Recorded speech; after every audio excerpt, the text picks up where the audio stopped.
A very good evening to everyone. I, Dr. Soumya Ranjan Malik, welcome you all who are joining us from around the world for this session. And this is the 11th session of our series, AIIMS webinar series under my scope, where we have today Professor Vinay Kumar sharing his journey and research expertise with us. So now I invite Professor Chitra Sarkar, former Dean, former Research Dean, also our former Head of the Department, to introduce her. Ma'am, please introduce her.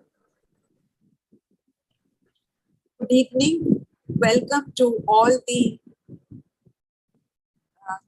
participants of this webinar.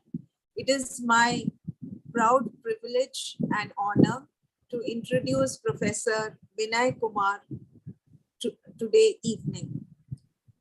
Dr. Vinay Kumar is the Lowell D. Coxshell Distinguished Service Professor of Pathology at the University of Chicago.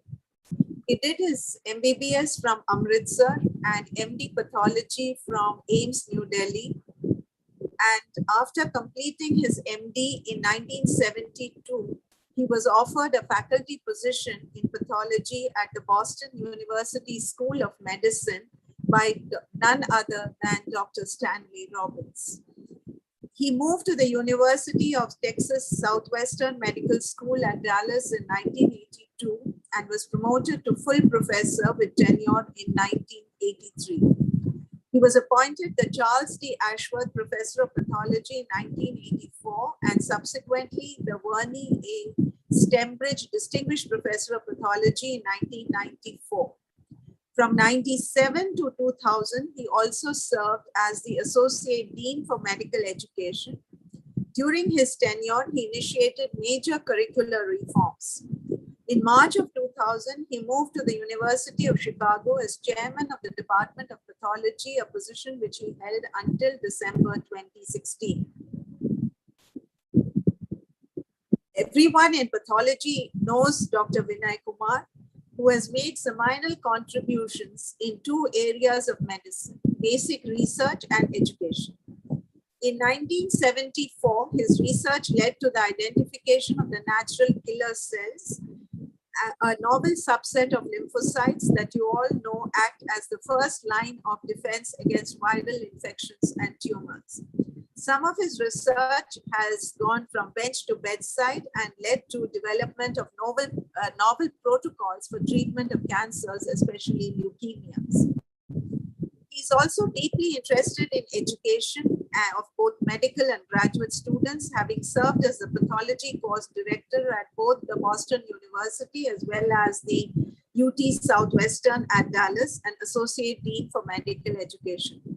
There is no resident in pathology or no undergraduate student who has gone to pathology who doesn't know about the Robbins textbook of pathology.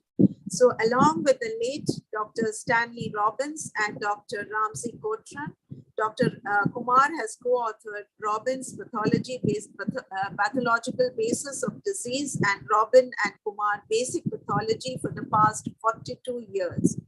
Currently, he is the senior author as well as the senior editor and author of both these texts, now in their 10th and 11th editions respectively.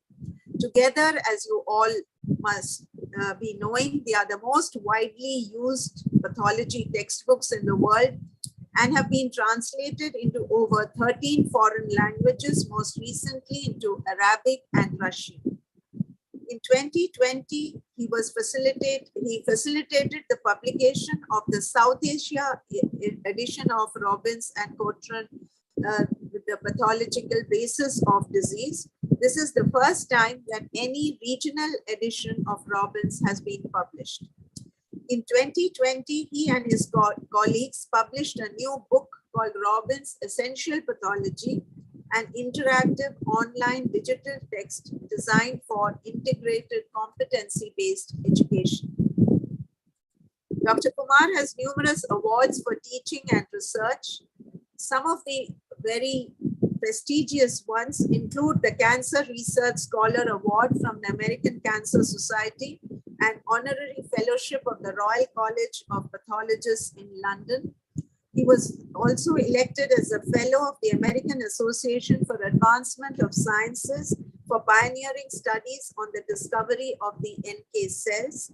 He is the recipient of the Gold-Headed Cane Award from the American Society of Investigative Pathology, Lifetime Achievement Award from the College of American Pathologists, and the Distinguished Service Award from the Association of Pathology Chairs. He, of course, travels widely, both in India and around the world, to promote medical education reforms and to emphasize the importance of basic sciences in medicine.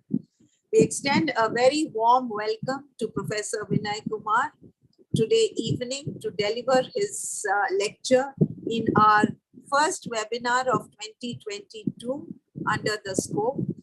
Before I hand over the mic to Dr. Vinay Kumar, I must thank all the members of faculty staff of the Department of Pathology headed by Professor Venkat Iyer and his team, who have got these webinars going and which are extremely popular to the to students and faculty all over India, as well as in many other neighboring countries. So thank you once again for accepting our invitation, and we look forward to your very interesting talk. Thank you, Dr.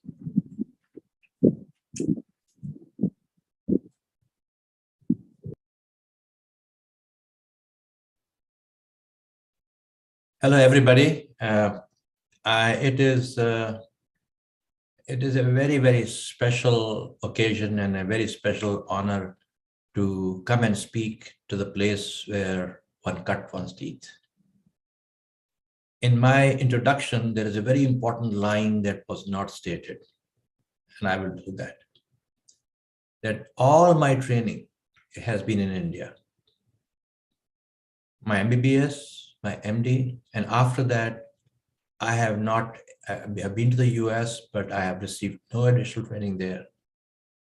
Whatever I am the product of India and of AIIMS. And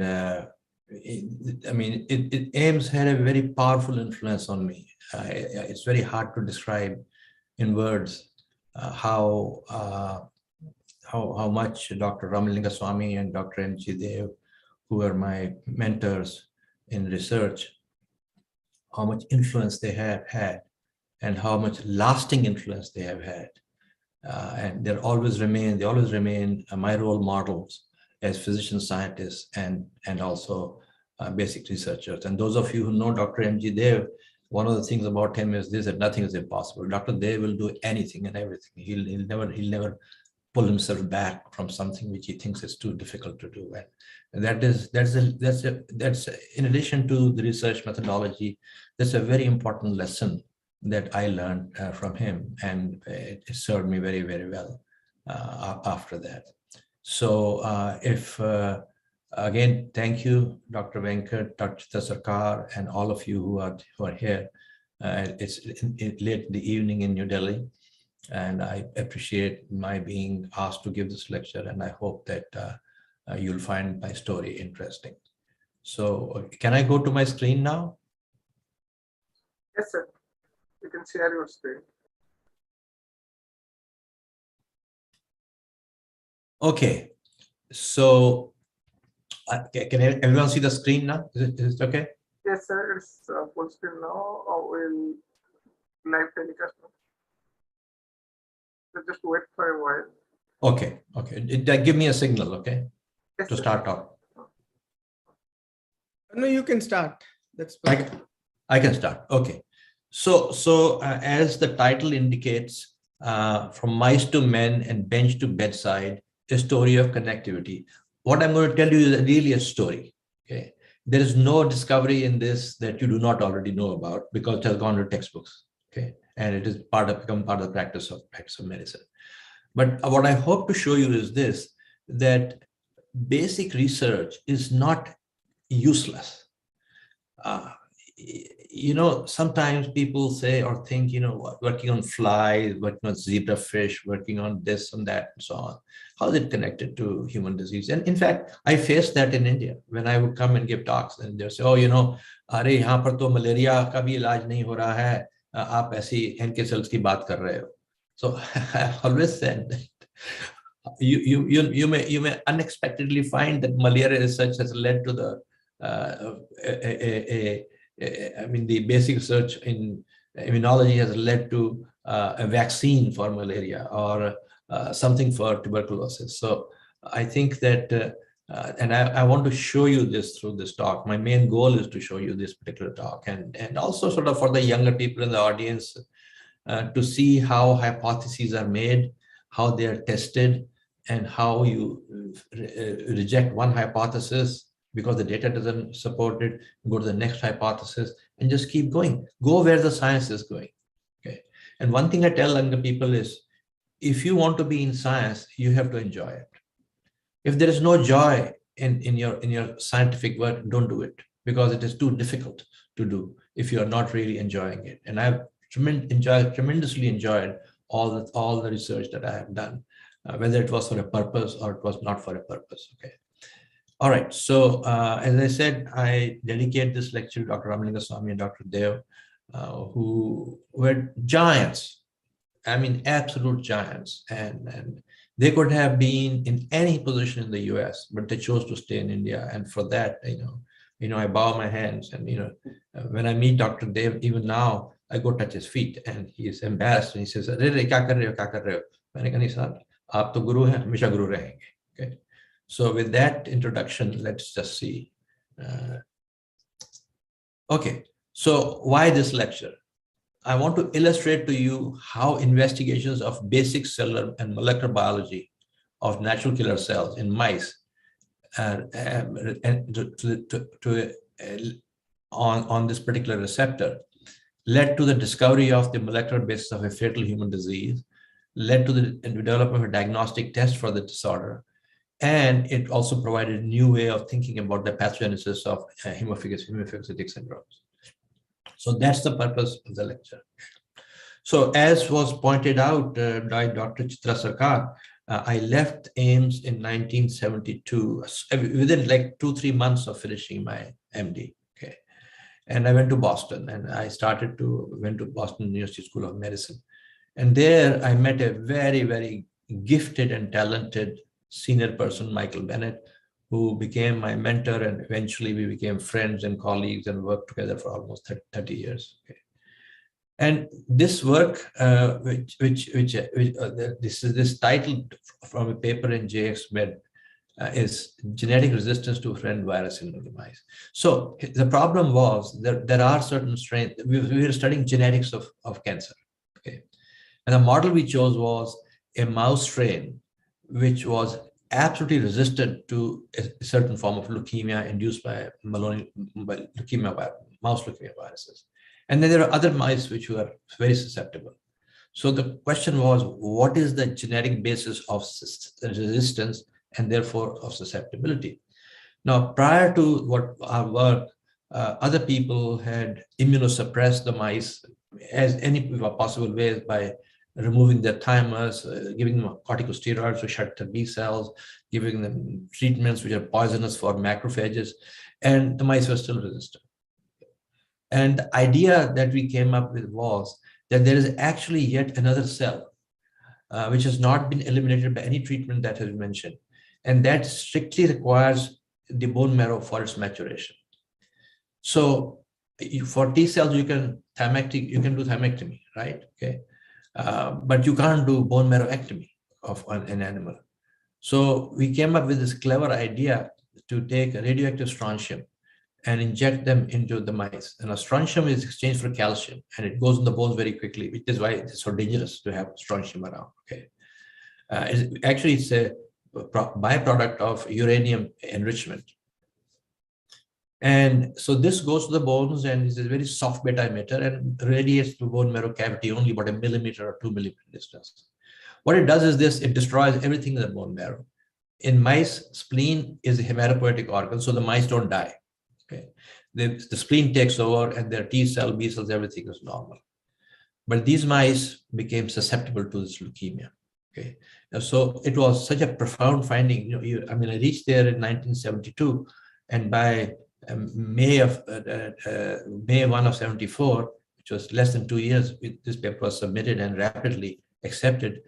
And we projected from this that there is a novel class of lymphocytes responsible for resistant leukemia in mice, and this novel set of lymphocytes has an absolute requirement for bone marrow for maturation. Okay, so this is odd. Actually, it was completely out of the main line of thinking of anyone. Okay, but the data was robust, so it got published. Well, next year in 1975, the group from Karolinska Institute, led by Hans Wigzell, published a paper saying that they found cells in mouse spleen which can kill virus transformed cells without parasitization. Okay? And they are not T cells, they are not B cells, they are not macrophages. And the same year, the group at National Institute of Health, led by Herman, came to exactly the same conclusion, published in International Journal of Cancer. There is a similar cell similar to those found by Karolinska group. So very quickly, we met a meeting in New York in 1975, and we quickly realized that all of us were working on the same thing. We were working from the in vivo angle, resistance, genetic resistance, and other people working with in vitro assays for the killing of tumor cells, and that all of these were actually the same thing, and they got named natural killer cells. Now, you know that the scientific hierarchy is very orthodox in accepting something such brand new. So even though these were discovered in 1975, we did 74, two other did 75, and 1 year differences, no big deal. Who did first? It's unimportant. People are often, all exercised about the fact that I did this first. How does it matter you did it first? Okay, you did it. Okay, and you contributed to science. So be happy about that. Don't worry about whether you're first or second or third. But anyway, so this idea there's a novel cell type which is different from T and B cells. Okay, it was just not accepted by the classical immunologists. Okay, and it took until for almost 10 years, until 1986, when NK cells became bona fide cells. And this was a invited commentary we wrote in the Journal of Immunology with Louis Lanier, who worked on human cells, where we said, okay, these are distinct cells, and they can kill tumor cells, virus-infected cells, and some normal cells without prior sensitization. And NK cells are not T cells, which was the big debate: are they T cells or not? Okay, but by 1983, when T cell receptors were cloned, many of us rapidly did the experiments and found that they don't have rearrangement of TCR genes, and then we had T cell knockout mice and B cell knockout mice, and they had normal NK cells. So it got proved in many different ways. And also NK cells make a lot of cytokines. People often focus on their killer function. They make a lot of cytokines, including interferon gamma, lots of interferon gamma. On a cell per cell basis, an NK cell makes more interferon gamma than a T helper cell. And you realize that through this, they can interact with other parts of the immune system, which is actually the way immune system works, a network connected by cells, cells connected by soluble factors, which we call cytokines and interleukins and so on and so forth. NK cells are no exception to that. Okay, so how do NK cells don't recognize our own cells and recognize cells which are virus-infected or tumor cells? This hypothesis, which is now called the missing self hypothesis, a brilliant hypothesis put forth by Klaus Schere, who was then a PhD student in Hans Wigzell's lab at Karolinska, and later on became very good friends of ours. Okay, and Klaus Schere said that T cells recognize non-self. So you see, we know that if a T cell will, you have virus-infected cells, T cells will recognize the viral peptide presented on the MHC class 1 molecules or class 2 molecules on the surface, and it has a T cell receptor which is designed to recognize non-self. Okay. Now, NK cells have a completely different way of recognizing cells. And they don't recognize non-self, they recognize absence of normal self. And towards this end, Klaus Schere said there are two classes of receptors on NK cells. One, inhibitory, which are inhibited by a normal cell, and this being MHC class 1 molecules. And there's an activating receptor which recognizes stress-induced molecular changes on the surface of normal cells. And so in normal condition, your NK cells are not killing your normal cells, because all your normal cells have MHC class 1, and all your NK cells have receptors on MHC class 1. Okay. So what happens when there's a virus infection or tumor? Oftentimes the MHC class 1 molecules get extinguished. Okay. And now there's nothing to turn the cell off. So the on signal goes and there's lysis. Okay. And as an extension of that, if you take my NK cells, and this is Venkat's normal cell, okay, it's not transformed, it is not virus infected, but it gets killed. Why? Because my inhibitor receptors cannot see his MHC molecules. Okay, they're designed to see your own self MHC molecules shut down. Okay, and so they get killed. Okay. So NK cells can actually kill allogeneic normal cell, and this becomes very important in bone marrow transplantation. Okay, so as I mentioned to you, there are two classes of receptors. Fast forward, many of these receptors have been discovered. Some we discovered. We discovered some members of the Lymphatic family. We also described P.V. Kumar in my department, my lab described the function of this another family, CD94 and KG2 family. And then we also focused on 2B4, also called CD244, which has the interesting property of both being inhibitory and activating. Okay, and that's a separate story. Maybe another time I can talk to you about it. It was very confusing in the beginning. How can one receptor be both activating and inhibitory? Okay, it can. It depends on how the signals go through, what the ligand is, and how the signals go through in the cell.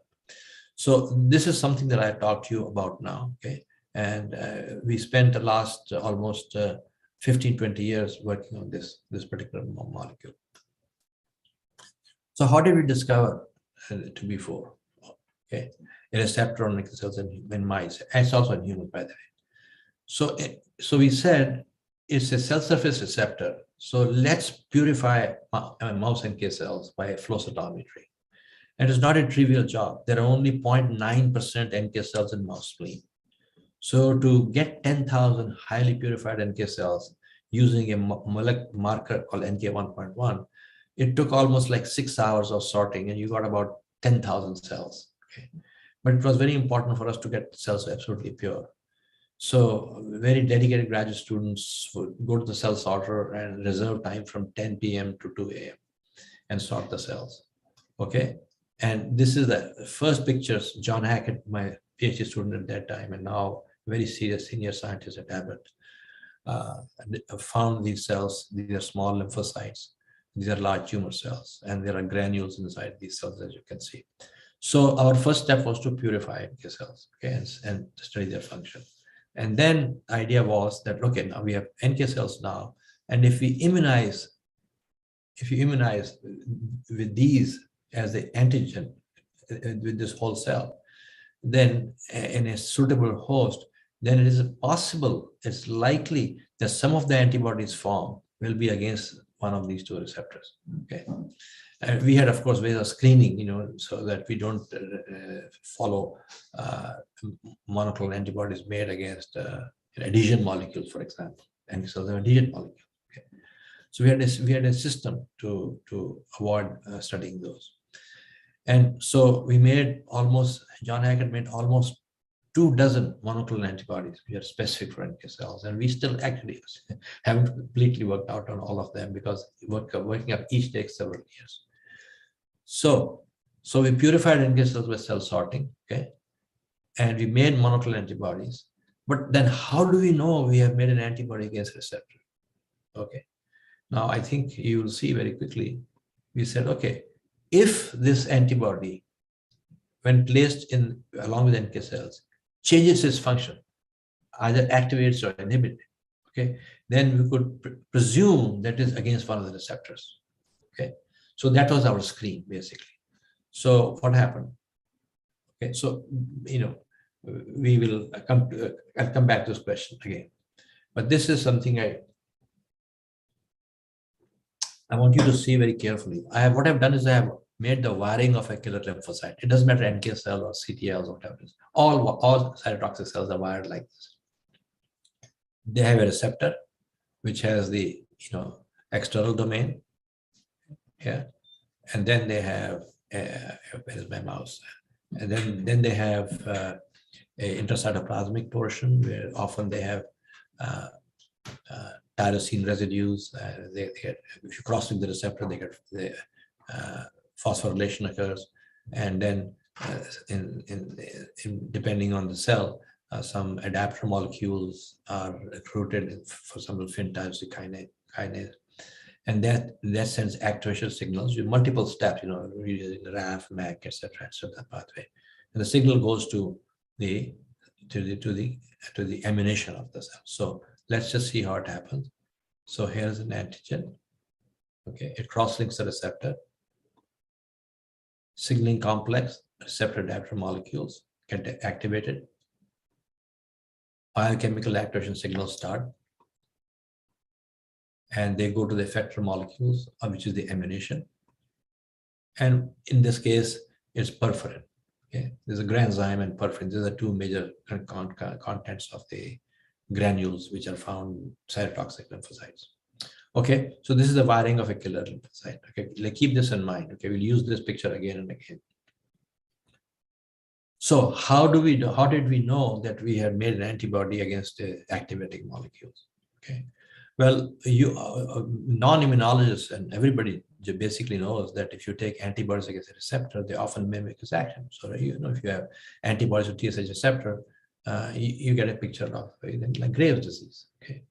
Similarly, if you take antibodies which are directed against the receptor, you have basically done the same thing that the antigen does, cross-link it, without knowing what the ligand is. Okay, and if it is the antibody does cross-link your receptor, recognize receptor, and then there is cell killing. Okay, excuse me. Now, later on, we found out what the ligand for this was. I'll come to that.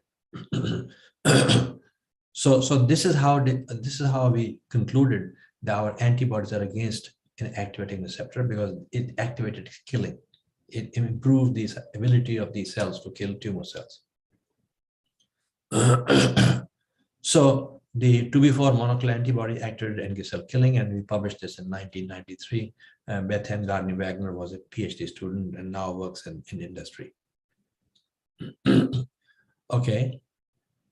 What was the next step? Well, next step to do anything is you have to clone and know the structure of it. Okay. And this was done by Dr. Matthew, who actually had done his PhD at National Chemical Laboratory in Pune. Many of you know it's a first class CSIR lab. So he had actually not worked on immunology, but he was a good molecular biologist. And I said, Matthew, your job is to clone 2B4. And he said, yes, sir. And within 6 months, we had cloned that 2B4 molecule. And it turned out the 2B4 molecule belongs to a family of C2 family of molecules, which have a fairly sort of routine structure, 2 or 3 Ig loops outside, and a transmembrane, except for one, which is CD48.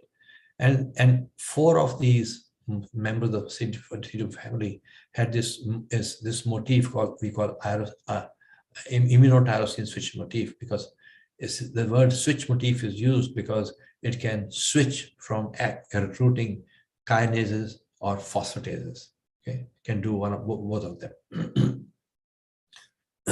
So 2B4 belonged to this subgroup, all of which had 2B4 had 4 such motifs, and SLAM had 3 motifs, and CD84 had 4 motifs, and 3 motifs, so on and so forth. Okay, and upon cross-linking the receptors, it recruits a small molecule which has no signaling capacities, an adapter molecule called SAP. It was called SAP because it was cloned first to be an adapter molecule for this molecule called SLAM. So it was SLAM-associated protein at that time. Now it has a real name, SH1D2 or something. Okay, so far so good. Then what next? Well, okay. what next? What next? Wow. Cox-Terhouse discovers that the cause of X-linked lymphoproliferative disease is a mutation in the SAP gene, SAP molecule. Okay. This was published in Nature as a full paper because this was a very, very important discovery. Okay. So, when we read this paper and we realized that SAP, the mutation of which causes XLP, is also a molecule recruited by 2B4. And so we switched our interest from studying mice to studying human. Okay. And this is where the connection was made through this rare disease called XLP. Now, all of you know what XLP is. XLP is a immune deficiency disease. It's X-linked, so affects only young boys. But the immune deficiency is specific to the Epstein-Barr virus, not to every virus, every bacteria. Okay. And the mortality is very high, about 85%. And the largest share of, the largest reason of death is fatal infectious mononucleosis, which is basically a virus-induced hemophilocytosis. These patients have massive hemophilocytosis going on in their spleen and activated T cells and so on and so forth. So and then some of them have hypogammaglobulinemia, some have malignant lymphoma, but this is all driven by a mutation in the SAP gene. And SAP gene became of great interest to us. Okay. This is, by the way, hemophilocytosis picture provided to me by one of other AIIMS PhD, Dr. Sandeep Gurbaksani. He didn't do his MD there, but he did his PhD with Dr. Bhagwa. And he's now in my department. So you can see this big macrophages, phagocytosing red cells and myeloid cells and so on. Okay, so now we are going from mouse to man. Okay, we know that SAP mutation causes XLP, and XLP is a hemophagocytic syndrome, right? Okay, so when SAP is mutated, there is a failure of activation signals, failure of killing, and patients get this terrible disease. All right, very good. So now we are thinking, SAP also should bind to 2B4 because the same motifs exactly, ITSM. Okay, and is 2B4 involved in pathogenesis of XLP? The hypothesis was that, so as you know, Epstein-Barr virus infects B cells, and they become almost transformed by Epstein-Barr virus. One interesting thing that happens is this, that there's a molecule called CD48, which gets markedly upregulated on EBV infected cells. It's normally present on B cells also. And we had by this time learned by a collaboration with people in Oxford that the ligand for 2B4 was CD48. So we said, aha, 2B4, EBV infected cell, CD48, it recognizes it, SAP is mutated, signals can't be sent, and defective 2B4 signaling cause of XLP. Very quickly realized that it was not as simple as this because there are 4 molecules which have the switch motif, and all of them can recruit SAP. So how could we say that 2B4 is the most important one as far as pathogenesis of XLP is concerned? We couldn't. Okay, we said, okay, what do we do next? Okay, we said, okay, let us see if there is another hemophagocytic syndrome in which the genetic defect is 2B4. Our reasoning was that if a mutation in the adapter molecule gives rise to XLP, then something proximal to it from where it gets signal should give rise to the same episode, same syndrome, right? Okay. So that's the thought that we had. We knew that we didn't have data to say that 2B4 is important for XLP pathogenesis. But we turned the problem on its head and said, okay, how about we find a human with 2B4, a human 2B4 knockout? Okay. So, I mean, unlike mice, you just can't say I have a knockout for this particular gene. You search for rare diseases, okay, where the symptoms and signs or syndrome is like similar to what you're looking for. It's like a reverse way of looking. Okay. So until this time, we had, I was a resident in AIIMS, and I had heard the word hemophilocytic syndrome, but God knows, we don't really come across it very much, and we don't sort of remember it. Okay, so we had to refresh ourselves about these symptom disorders.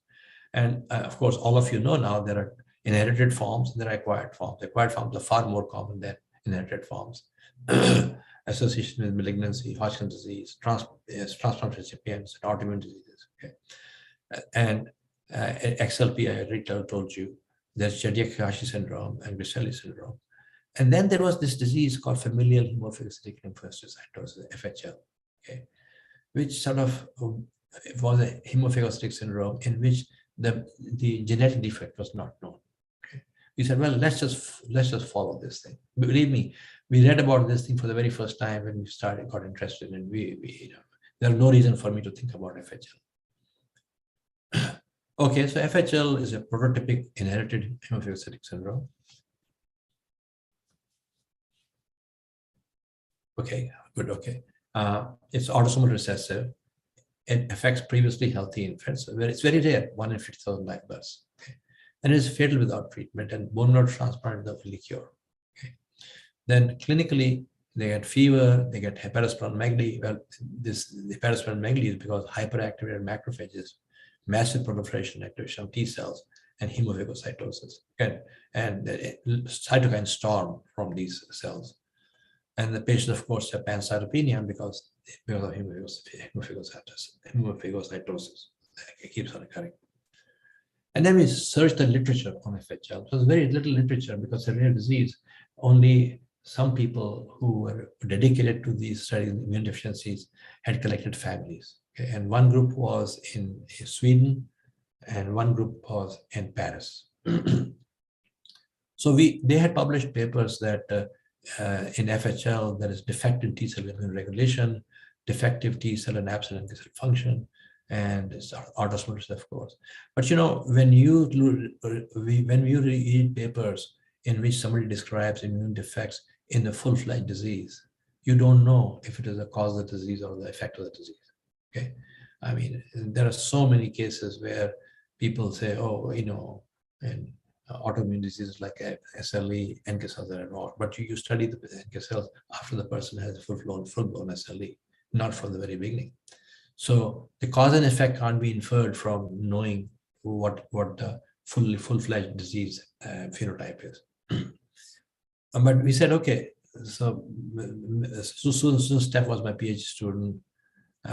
We say, look, this is one which might fit. Okay, we are looking for 2b4 knockout humans. Okay, and let's see if it's involved in pathogens of FHL.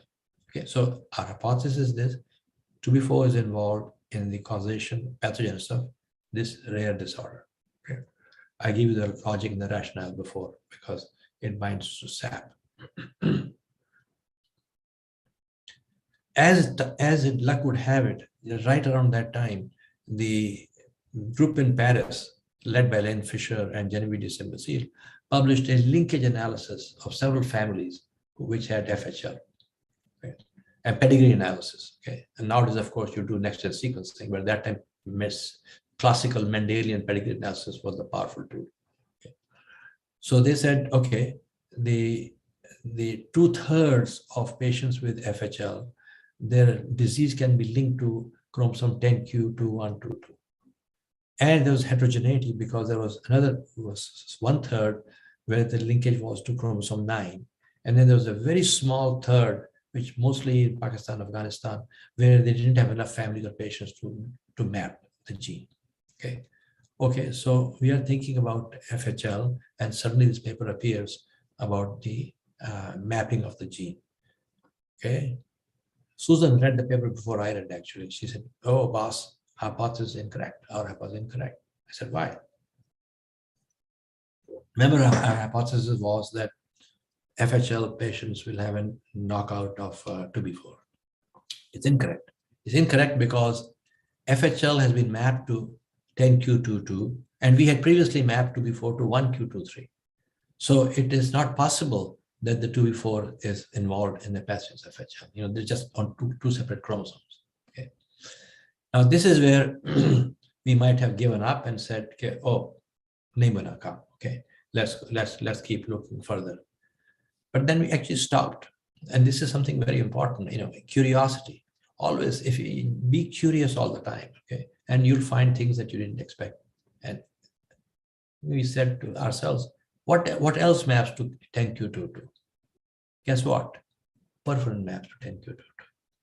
Now, the people in France who had done the linkage analysis in their paper, they described the fact that perforin maps to the same locus, but said, perforin is a molecule which cells use to kill, okay?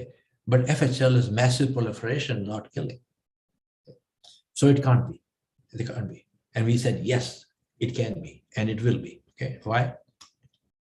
Well, we said, if you're looking for a mutation in 2b4 at the proximal end of this wiring, okay, we've actually found this linkage of FHL to perforin. Okay, so in principle, a hemophilocytic syndrome could occur either by a 2b4 mutation, which we didn't find, or by adapter signaling complex SAP, okay, which was the cause for XLP, and everything else downstream of this thing up to this level. Okay, so we said the FHL defect could be anywhere from here to here in the way the signal goes inside the cell. So we said our hypothesis became perforin mutation is the cause of FHL. Okay. So what do we do now? Okay. We don't have these patients. These patients are very rare, 1 in 50,000. It's only clinics devoted specifically to the study of these disorders. They have the patients. Okay. And the largest group was in France, in the lab of Elaine Fisher.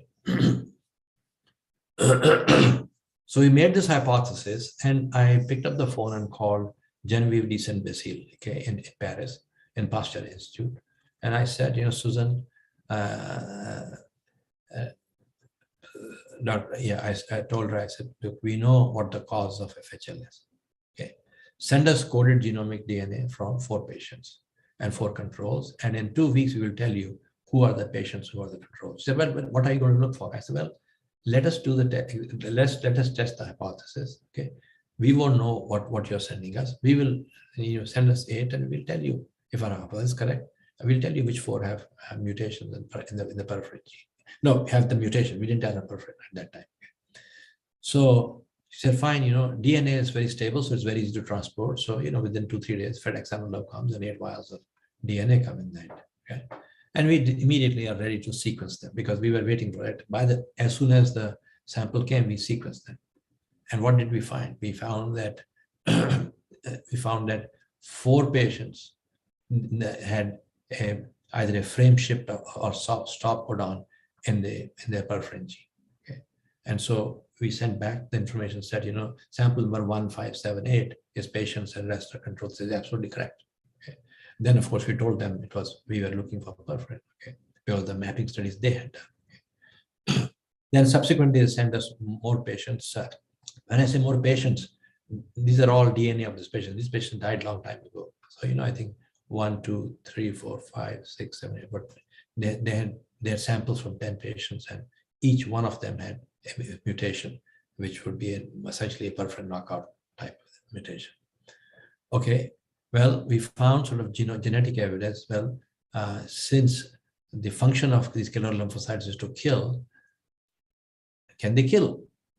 Once again, lymphocytes from these patients were obtained because the French people very wisely had frozen the cells of these patients before they died.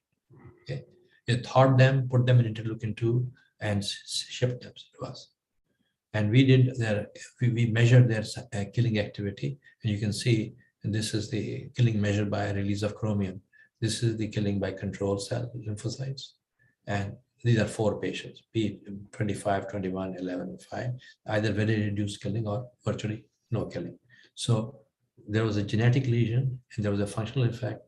And then the last question was, is the defect because the gene is not being transcribed, or the defect is because protein is made, but it's non-functional protein. Okay, so for that we did confocal microscopy, And what we did was we applied staining for granzyme B and for perforin and with appropriate fluorescent antibodies. Okay. The granzyme B was used because that would localize the granules. Okay. And perforin was used to see if there is perforin or not. And this is control, you can see it. But look at this one, patient 25, patient 21. Granzymes are there, a speck of perforin or no perforin. And this is overlay of both of them. So here are the patient 25, 21, patient 5 had a small number of, little bit of perforin.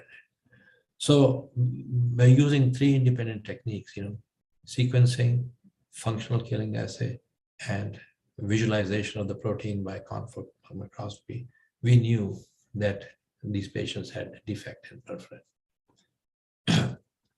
So basic science to bedside. As I mentioned to you, we were pursuing this receptor on mouse.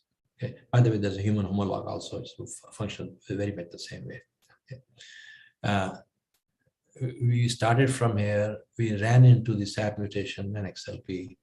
And then we said, okay, as I told you, we started looking for another hemophilocytic syndrome, having never worked on humans at all. But now we had what looked like a very good application of what we're trying to do. And the paper was published in Science in December of 1999. It's ancient. By now, everybody knows about it, okay? But I have to tell you that this is the easiest paper that I published, okay?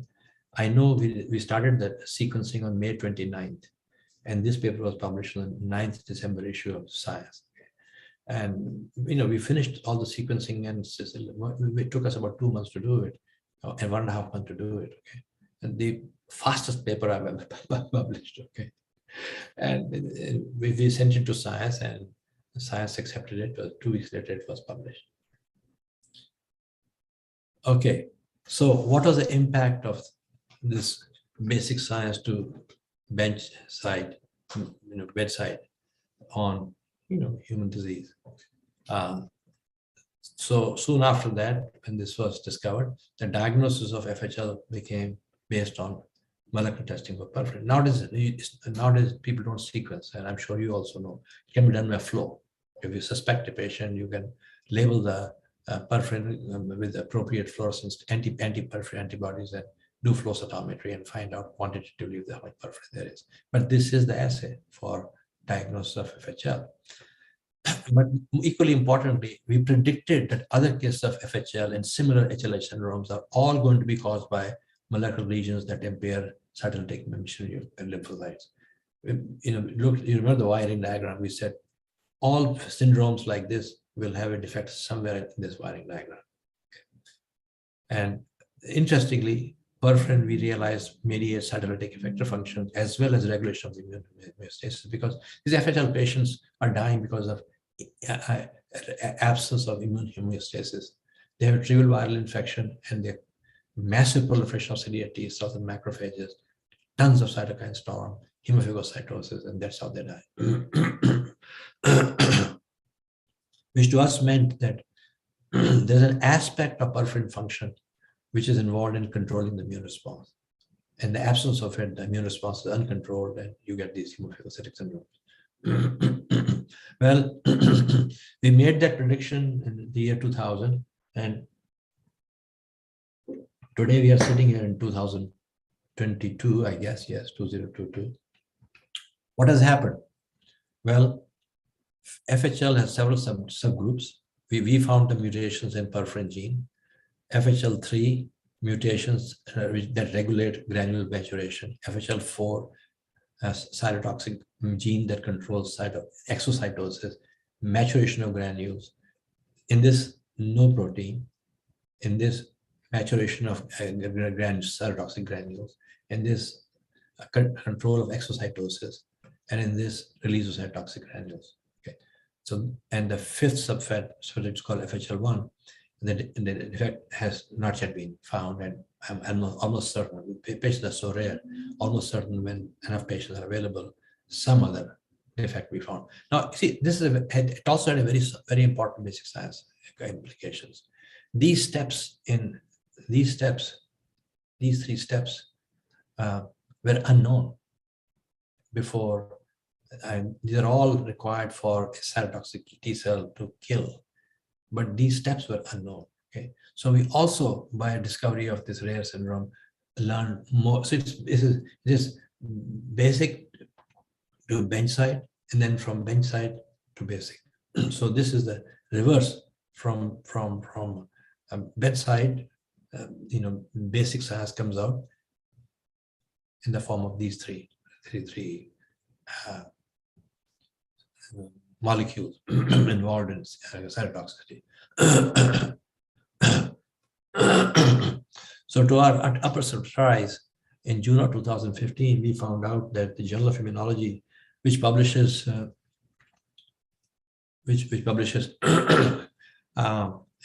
pillars of immunology, every year or every other year, they pick some paper and they call it pillar of immunology, and they have a commentary on that. And the authors are not informed, so we didn't know that they had picked our paper as a pillar of immunology. Okay, we found out from others when they saw that, and there was a little review on it by these two people. And as of recently, this paper has been cited 1,300 times by others. Okay, they can see the impact of the work, because it sort of opened up a new way of thinking about a group of disorders which are both acquired and genetic.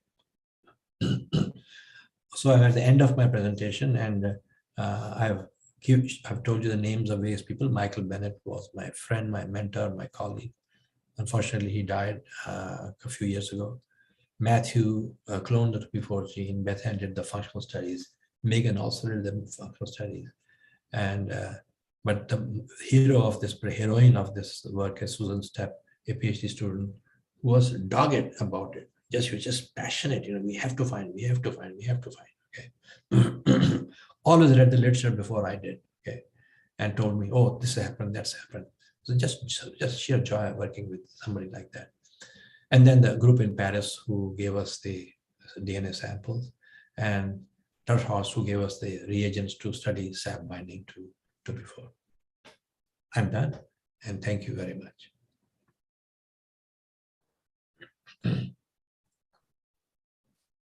Thank you, sir, for the excellent lecture and simplified way how we can go from a basic science and to translate it to bedside. And there are many lots of appreciation in the YouTube for your books, for your legacy, for the simplified talks and your simplified way of pattern presentations. Thank you. So, maybe people will post questions. I like to say a few things. So, exactly where this NK cell regarding the development. Where do they occur? Can you just repeat your question? Sir, regarding the development of this NK cell, where they really develop inside the marrow, like yes, absolutely, yes. So we have traced the entire sequence of NK cell maturation from uncommitted to fully committed. Okay, that was another aspect of our work, which is basically working on the ontogeny and development. NK cells arise from common lymphoid progenitors from the common lymphoid progenitor, which can be found in the bone marrow. Okay. That gives rise to three populations. One group goes to T cell side, sees the thymus. Other goes to B cell side in the bone marrow, and the third goes to NK cells also in the bone marrow. Now the difference between B cells and NK cells is this: that B cells can mature in the spleen also. NK cells can't. If you remove the bone marrow, as we did, and it can also be done by giving nice high dose of estradiol, it causes osteopetrosis. Osteopetrosis sort of obliterates the marrow cavity, and the same thing happens. NK cells fail to develop. So they're very strictly dependent upon the bone marrow. And we found out why. Because during their development, there is importance of stromal interaction. Okay. So the bone marrow stroma secretes IL-15. And developing NK cells require IL-15. Okay. Actually, they require two cytokines, FLT3 ligand in the early stage and IL-15 in the later stage. So and then these are the two essential cytokines. Now, IL-7 helps a lot also because it expands the pool of progenitors. Okay? But the commitment toward the NK lineage occurs by first exposure to FLT3 ligand, then to IL-15 and stromal cells. So we are actually able to take undifferentiated common lymphoid cells, the mouse bone marrow, or actually ES cells, okay, and put them in culture under defined conditions and create a pure culture of NK cells. Sir, is there any role of this secondary lymphoid organs? Like it is, as you can understand, it's mostly the bone marrow where it develops. What is the role of the secondary lymphoid organ, their maturation? No, a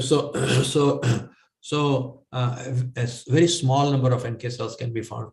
So in the body, aside from bone marrow where they are developing, the largest number of NK cells you find is in peripheral blood. So human peripheral blood has roughly about 7% or so NK cells, okay? And people usually look up them as large granular lymphocytes. They have a large granular lymphocyte morphology, although T cells also have that.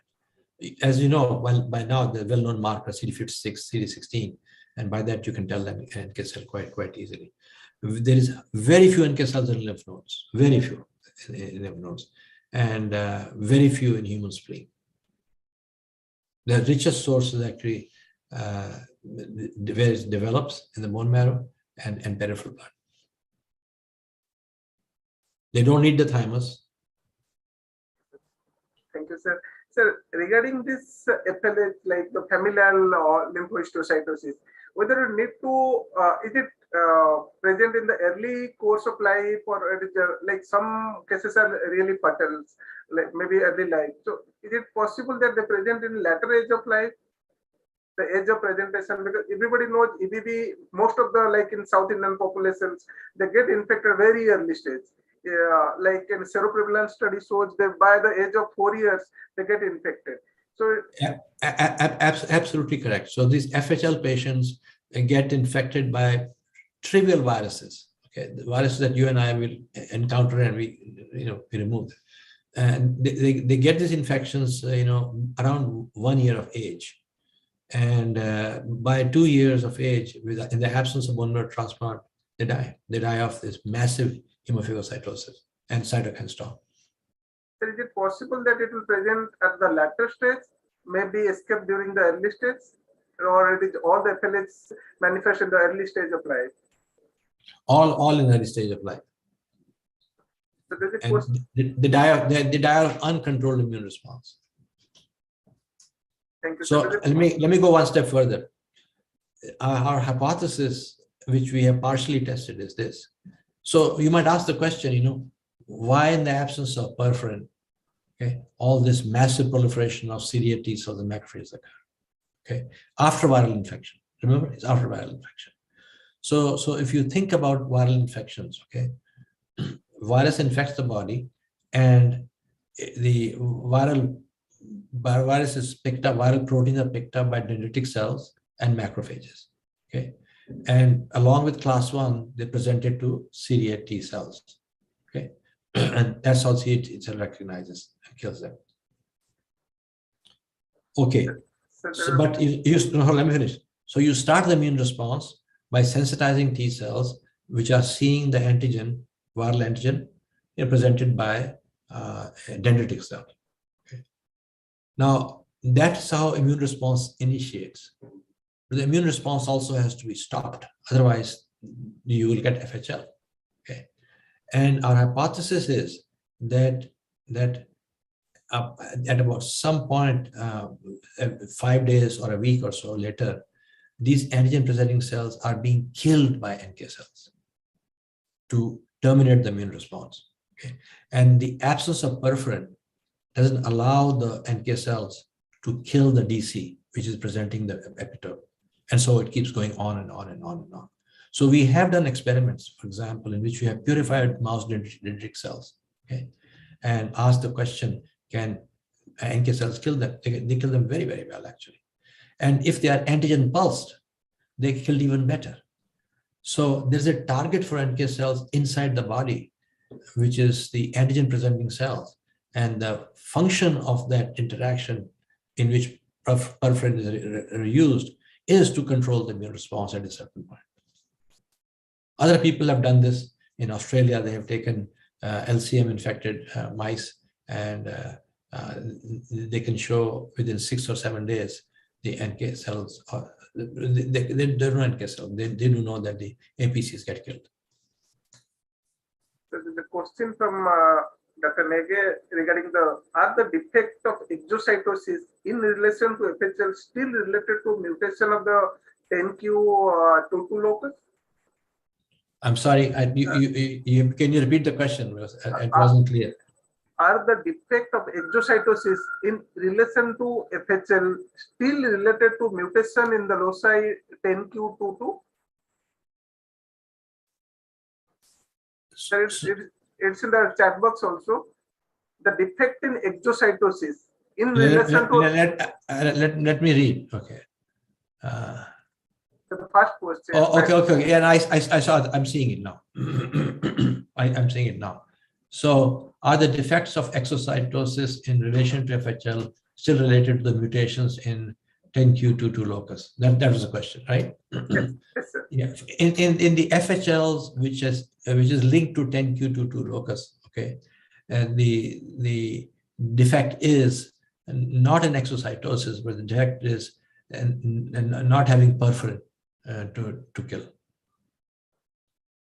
There are other subsets in which I showed you, okay, where variants of FHL which are not linked to 10q22, okay, there are 2 or 3, 4 other loci to which they are linked, and in each subset of FHL there's a slightly different defect in the cytotoxicity.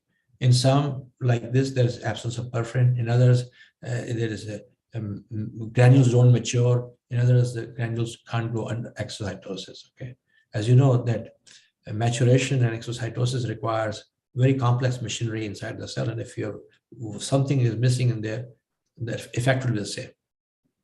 I mean, there'll be lack of killing of the APC, and the syndrome will look exactly the same. Next question by Dr. Prasenjit. Yeah, I can read it.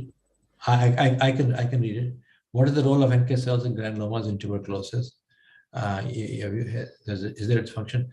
To the best of my knowledge, this has been studied very extensively, both in India as well as in the US. There is no real role for NK cells that anyone has ever discovered. Again, I want to caution you, okay, when you take patients with tuberculosis who are quite sick, advanced disease, and you say, okay, we look at their NK cell function, and you find the function is reduced or down, that doesn't tell you anything, because it doesn't tell you whether it's down and TB occurred because of that, or whether they became down after the patient developed the TB, and this is sort of very general immunosuppressive environment. They're not found in granulomas, nowhere near granulomas. Okay. Thank you, sir. Sir, regarding the one hypothetical questions, like this, nowadays CAR T cell is very prominent regarding the treatment of hematolymphoid malignancies. Somewhere you can take out our NK cell and modify the way now they are modifying the T cell to absolutely. No, that is going on as you speak. There are places which are doing that. So what's happening is this. So as I think was mentioned in the introduction, we discovered IL-15 as an important maturation factor for NK cells. Okay, so as you probably know, IL-15 has been in clinical trials, mostly for leukemias. Okay, instead of IL-2, IL-15. Okay, because IL-15 on a molar basis is much more powerful than IL-2 is. And people in Seattle are doing very good studies. They're using NK cells as adoptive immunotherapy. They purify the NK cells, okay, expand them in culture, and put them back into the patient. These are patients who have solid tumors. Okay, And as a part of that program, they're also sort of creating like CAR T cells, I don't know what to call them, CAR NK cells or something like that. But they are putting genes inside NK cells. Okay? And fortunately, it is not so difficult to do it in human NK cells. It's very difficult to do it in mouse NK cells. They're very resistant to transfection. Absolutely. I think that it takes a long time for a field to mature. Okay. And the NK field has matured now. Okay. In the beginning, there are only 6 labs in the world, including ours and 4 or 5 others who are working on this thing. And we were a groupie, we knew each other, we used to meet for meetings and so on and so forth. But now that has been accepted, they're legitimate and they're useful, and people have seen their functions and way to manipulate their functions. So I have a colleague in Chicago whose work was some fascinating work on NK cells in ovarian cancer. And that work is developing. Sir, what about the regarding your for testing? Should we, if a pediatric patients, like we get many requests from our pediatric oncology groups regarding the HLH. It's for the clinical testing. Though there is a HLH criteria in 2009, they clarified the clinical this criteria. So we should test for all the HLH, or there is any specific features related to FHL1, FHL2? So is there any type of approach? It is very difficult clinically to distinguish FHL1, FHL2, FHL3, etc. Okay, it's very difficult to do that. Okay, so my approach would be the first thing you do, and you do it by flow cytometry, is look for perforin. Okay, and if there isn't perforin, see, because the 10q22 group is 2/3 of FHL patients are in that group. So, and in that group, you'll find perforin missing or perforin defective. Okay. There's another group which is 9q2122, okay, which is smaller than that, okay, in which actually there's a deficiency of an enzyme that processes perforin from its precursor molecules for full-fledged formation of perforin. So that also, by doing staining for perforin, you should be able to pick that out. And then there'll be left a very, very small number, which, as I said, is number is too small, so nobody knows what the linkage is and what the gene is. So it's interesting. You keep getting requests from a pediatric oncologist that patients have test for HLH. Yes, sir. Professor Venkat is also part of the pediatric oncology group. So get many requests for HLH screening, not for the exactly testing, but for the bone marrow biopsies. Every cases they try to, when there's unexplained, they request us to see for the hemophilocytosis evidence of this. So that's why. Yeah. So when to go for exactly familial HLH, and whether the tests have to be done for all the genes? No. So as you know very well, and Dr. Venkat will also know, that the number of HLH patients who are not genetic or acquired is far larger than the inherited ones. Okay, and I mean, it happens in cancer patients, immunosuppressed patients, and so on and so forth. Okay, and I don't think anybody does any specific test for that. I mean, if you test for perforin, for example, it may be perfectly normal. There may be some other defected at a different level. Okay, it may be. So for acquired ones, all one can say is it's very likely that there's an underlying defect in lymphocyte cytotoxicity. Okay, but what that precisely is, it would be very difficult to do in acquired, one by one, because they're heterogeneous. So the HLH that occurs in patients of Hodgkin's disease, for example, or lymphoma, may be different from HLH that occurs in kidney transplant recipients who's being immunosuppressed. They get HLH also. Venkat, what do you say? Dr. Venkat? I would agree completely with what you have said. I would just like to add that we don't know right now whether in future there might be new tests which might be developed as we understand the system further. and we might be able to predict which cases might go into, HLH, or we might be able to prevent it as our understanding keeps improving. I'm sure it might be your team which has already done so much work, which in future might come up with something new, which might, change the way we manage or we prevent such a serious disease from. You're absolutely correct. You're absolutely correct. Okay. The reason our paper is cited 1,300 times is because a door got opened to the study of HLH. Okay. So anybody who writes a paper on HLH, in the first 2-3 lines, they gives a reference to our science paper. So yes, I completely agree and understand what you're saying.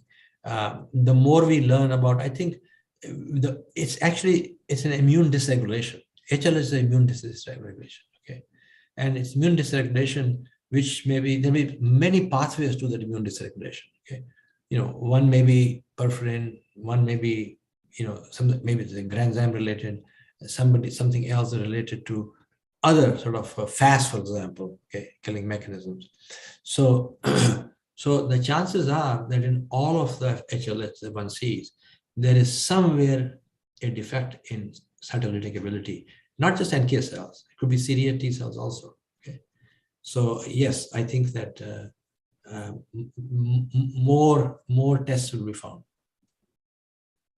more lesions will be discovered, and more tests will be found. We have a question from Abhijit Das, who is well known to you. Very well known to me. What do you see about the role of NK cell feeder cell line in the coming days? So NK cell feeder cell lines, do they have a role in cancer immunotherapy? Yeah, I mean, I think Shailendra, the Indian physician from, I think, is AIIMS graduate, his name is Shailendra something. I forget the last name, in Seattle. He's doing that. In fact, you know what he's doing? In humans, there's actually an NK cell line called NC92, okay, which is sort of immortalized. And so it's available in abundance. So he's using that along with conventional treatment as a immunotherapy. He transfuses patients with those cells. Okay, and there are so far no ill effects, and there's some hint that the patients are improving. So I think it may very well be that people, once the application becomes clear, people will maintain lines of those. Okay, and I frankly thought that NC92, which is a transformed cell line in case of trial, would not do any good, but it does actually. It does. That's absolutely fascinating. Absolutely. Everybody, there are lots of congratulatory comments on the YouTube channel for your extremely lucid and extremely interesting talk. And it has always been my belief that if we look at a doctor saves lives. A doctor who teaches other doctors saves lots more lives because he's taught lots of doctors. A doctor who teaches other doctors to be teachers saves even more lives, but on top of all of them comes the scientist, like Sir Alexander Fleming. He discovered penicillin. He saved millions of lives. Yes. So I think it has been a proud privilege for us to have heard from a person who is a doctor, who is a teacher of teachers, and a scientist, all rolled into one. And it is a very proud moment for us to realize that it is our department's alumnus who has achieved all of these and who has delivered such a wonderful talk, which I think everybody has felt that it was extremely illuminating. And it is, I think what your talk most beautifully brought out was that everybody stands on the shoulders of those who came before. So someone came first, and then people take it forward. Some of it is by the same person who initiated, but others come and they get involved. And the teacher, the student, the scientific community, everybody progresses. And after so many years, you achieve something, and then actually the patient gets help. So in the old days, Alexander Fleming just discovered something and they just injected it. But today there are millions of antibiotics. Lots and lots of antibiotics. Yes. Yes. all of which are basic modifications of others. I think this natural killer cell is probably something similar. And it has indeed been so nice of you to come and deliver this talk. I'm sure our students will greatly appreciate it. And I would also like to thank our webinar team. So even the webinar team stands on the shoulders of others. So Dr. Chitra Sarkar was the brain who initiated this. When she was head, she told me, look, we have a lockdown, start a webinar series. We started it, and now it's going forward, and now people like you can come, and our students get inspired by those who came before and who have achieved something wonderful like this. And even in something even as simple as what is happening in the department today is because, somebody before, whether Dr. Chitra Sarkar might have, got some manpower who is now delivering the results, or Dr. Manoj Singh has created a reporting room, which is now a wonderful part of what our daily reporting life has become. So everybody stands on the shoulders of those who came before, and your talk has beautifully illustrated how that stands in the scientific community. Thank you so much, sir, for your... Sir, one question from... Yes, please continue, Dr. Vinay.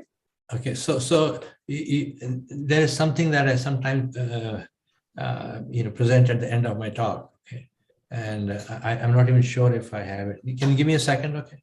Of course, sir. Please. I need to see. You can have a minute or a... Sir, one personal questions come to in my WhatsApp. Dr. Narendra Bagli, who is our pediatric rheumatologist. Soumya, you can just pause for a moment. Dr. Vinay wants to tell something, and after that, you can ask the question. Yeah, please go ahead, Dr. Vinay. Okay, yes. Okay, can you see my screen? Not yet. I can't. You need to do a screen share. Okay. Screen share. Version sound off. View. Share screen. Okay.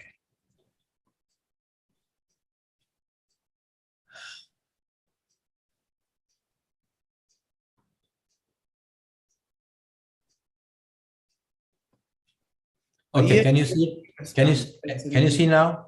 We can see it. Okay, all right. So the title is Lessons Learned in My Career in Research. And I'm encouraged to present this thing, Venkat, because you said several things which are truths, okay, which I learned during my career, okay. And I'm going to, sometimes I'll give you a full talk on this, okay? But today I'll just use a couple of examples, okay? Be fearless. Okay? I left India, okay, and ended up in Boston, started working on a subject on which I had not trained, okay? And it was risky, so very risky, because you're going into something which there's no literature on that, actually, no clue. So be fearless, take roadless travel, be rigorous, do not take shortcuts, very important. Being right is far more important than being first. And this is very important because in 1985, a paper was published in Nature by stalwarts in immunology that NK cells have rearranged T cell receptor genes. And people said, oh, NK cells are T cells. Okay. And we knew, some of us knew that was completely wrong. What they had found was a contaminating T cell population, which they were actually analyzing. A year later, we published as I showed you earlier in my slide, we published that NK cells are distinct, they're not T cells, okay? So in this case, being right was far more important than being first. The first were the people who were wrong, okay? And so I always tell my students, there's no rush, okay? It's very important to do something and publish something which anybody can reproduce, okay? And anybody can reproduce and can stand the test of time, okay? It should not be like a little soda water, you open soda water bottle and it's gone. I want to, taking off on what you just said, be respectful, share knowledge openly, and be respectful to junior colleagues, okay? So I have to tell you a story behind this thing, how it came about. I mentioned to you that amongst the first group of people who discovered NK cells in Karolinska was Hans Wigzell. Hans Wigzell was a senior scientist, okay? And I met Hans Wigzell in 1975 when he was a professor and I was an assistant professor. We had just discovered the paper published in JXMed. So he sat down with me and we talked at length, and I was so overwhelmed. I said, this big scientist, okay, he's spending an hour talking to me on this subject. I'm just a beginner in this. But it was very, very nice. It was very, very nice. Okay. And interestingly, we thought of doing some experiments that would take it a step further. And I came back to the lab and I told everybody, I met Hans Wigzell, and I told them this. Oh, you're a fool. You gave him the experiments to do. You could have done them yourself. I said, so what? And what happened was 2 years later, he published the experiments that we had discussed. And I didn't get upset. I was actually very happy. I said, science is for sharing. Okay, it's not for hoarding. It's not for glory. It is for openly. That's why I said share knowledge completely openly. Okay? I never hide anything from anybody at any meeting, unpublished work or whatever it is. Okay, and that's because my belief that there's a joy in sharing, and sharing makes everything better. Just like you said, you're on the shoulders of others. Then, I met Hans Wigzell again at a meeting in Copenhagen in Denmark about 2 years later. And then I met him again at another meeting somewhere, over a period of 5 years. I met him 3 times at 3 different meetings. Okay, every time he would meet me, he'd say, hello, what are things, how are things going on? Well, the last time I met him, I said, Dr. Hans, I have to ask you something. He says, what? He said, you first met me when I was an assistant professor and just published 1 or 2 papers. And then you met me again, and then you met me again, etc., etc. Okay, and you spent time with me. You asked me what I was doing. And why so? This is what he said. He said, Vinay, as you go up on the pole of accomplishment achievements, the people above you are few and few, but the people below you are a lot. So they are the source of knowledge. They are the source of information. Okay, so his whole point was that yes, you can look up and feel I'm in the company of 5, 6, super people. Okay, but it is all the new ideas are coming from below, by people who are below on the pole. So be respectful to your junior colleagues, because they are the source of new knowledge. Okay, and I think that's completely in keeping with what you just said. But thank you for taking extra time. Thank you so much, sir. Maybe you can stop sharing the screen. I'll stop sharing. And Soumya, you had one last question. I think you can ask that before we conclude the session. There's a question from our pediatric rheumatology, Dr. Narendra Bagdi, role of NK cell mutation in secondary HLH, like macrophage activation syndrome in rheumatoid condition. Yeah. So that's very interesting, because another name for HLH is macrophage activation syndrome. Okay, it is probably not NK cells; it's probably T cells in that. Okay, Satellite T cells. I think your talk has been extremely illuminating. I think it has stimulated a lot of minds, questions. So it has been our privilege to have us, and we look forward to the next time that you are able to deliver a talk, and we will definitely love to have you in future as well. Thank you so much. My email address is known to everybody. Okay. We all work for you, sir, now, because they are all sitting and making things for you. Thank you so much. Thank you.